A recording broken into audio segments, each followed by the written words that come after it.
You see this? This is limestone, the stones that they used to build basically all of the villages in this area. You really see it everywhere in this region of France. Many of the villages around here have these limestone quarries that are really places that were working for centuries and places full of history. Now, none of them are open to the public. However, it turns out that the owner of our bed and breakfast knows the owner of one of these tunnels. This tunnel is somewhere around the town of Tartière, so we're going to try to find it, and this is that video.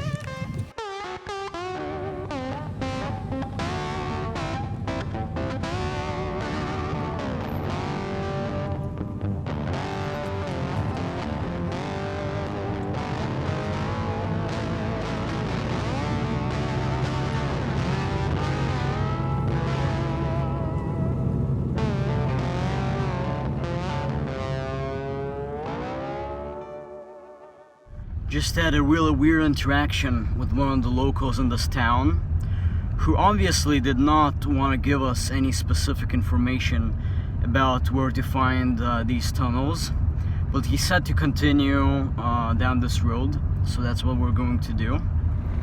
Well, it's supposed to be somewhere here.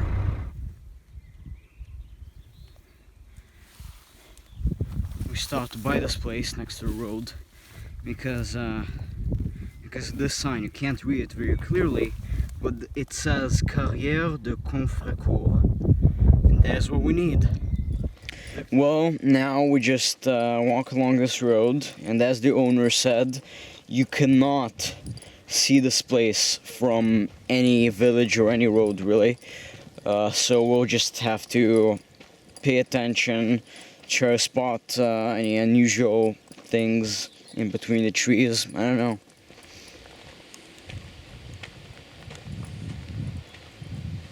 This interval between the bushes cannot be random.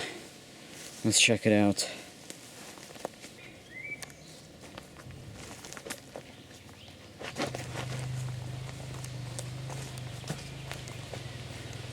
And holy crap, this is unmistakably one of the tunnels. Already I see some kind of carvings down here, and look how well kept they are, and oh wow.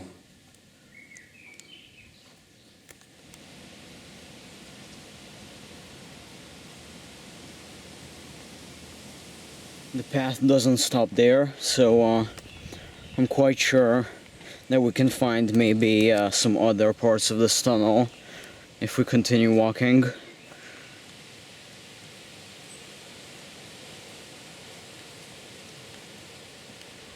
We reached an cave. I guess it would be pretty inaccurate to call this a cave, because this was a quarry that was then used by the French soldiers in World War I, and all the carvings and everything in here, they did that while staying here and using it as a shelter from bombs and everything. Here, right next to it, we obviously have trenches. They are absolutely overgrown. These were the French trenches, and this whole area was really kind of the border between the French zones and where the Germans got. Because, you know, the Germans, they got very close to Paris, but they never reached it in the end. For the sake of adventure, going to try to go into that hole. Ah, God.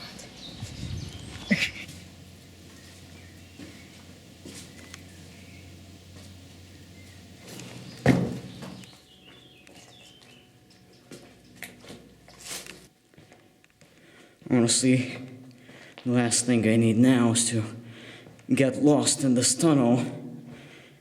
The camera lost all its battery. Battery ended, and I have to film on this phone now, but it's fine.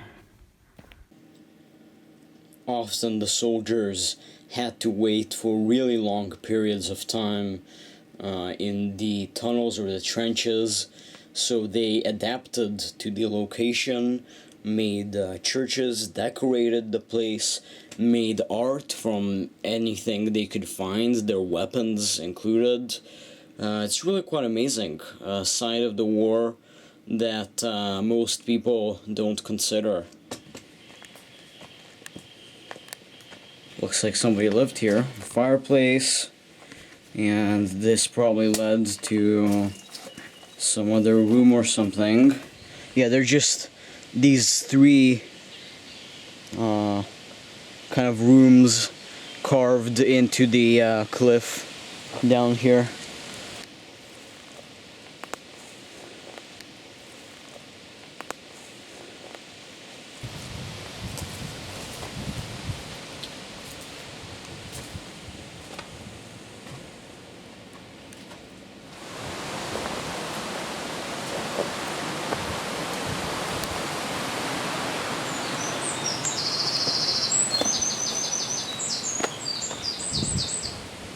There's just more and more.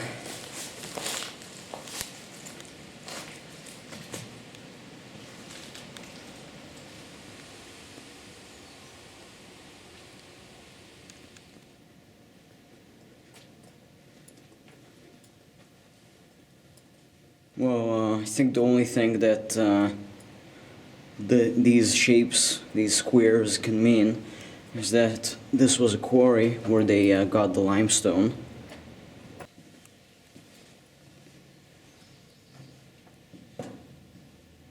It's like some cubistic painting.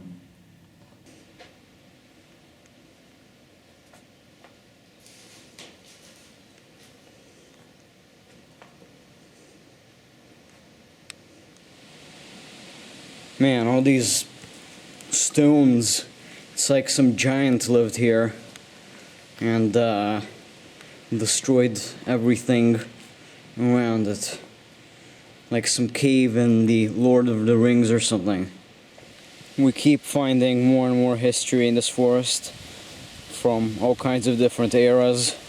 What I'm walking on at this very moment are the rails that they used to carry all the stones away that they found in the caves.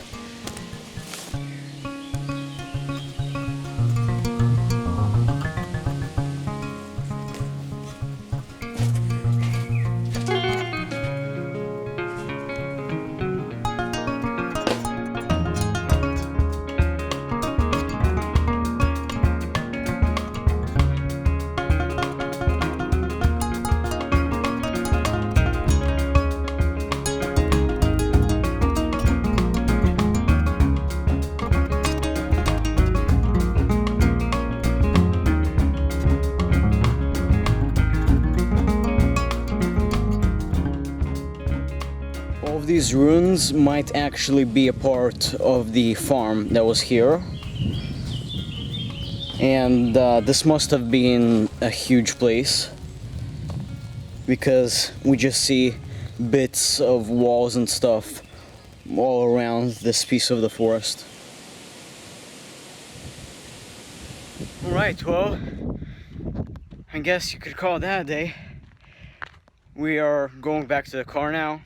And I think we have explored the crap out of this whole place.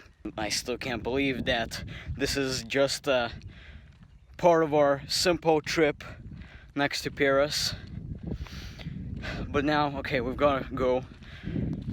And, okay, see you, I guess. I have nothing else to say.